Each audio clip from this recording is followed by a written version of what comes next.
Op die ouderdom van 22 beland Zandra in 'n motorongeluk en word noodlottig beseer.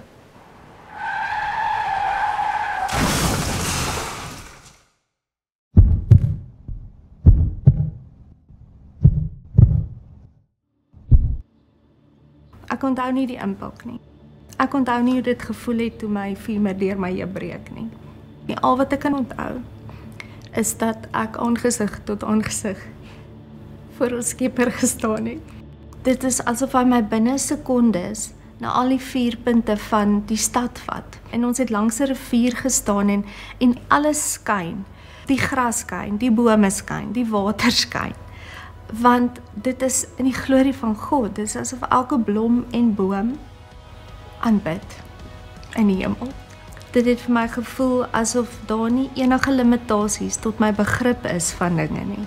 Tyd val weg. My vraag is, kan ek hier bly? En hy sê vir my, jy kan nie bly as jy wou.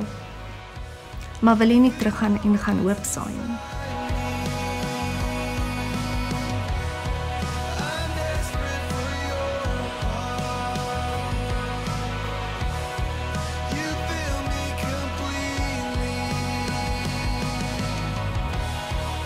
Om net voor ons verlosser te kan staan, om te weet dat hierdie lewe is eintlik maar net 'n druppel in die emmer.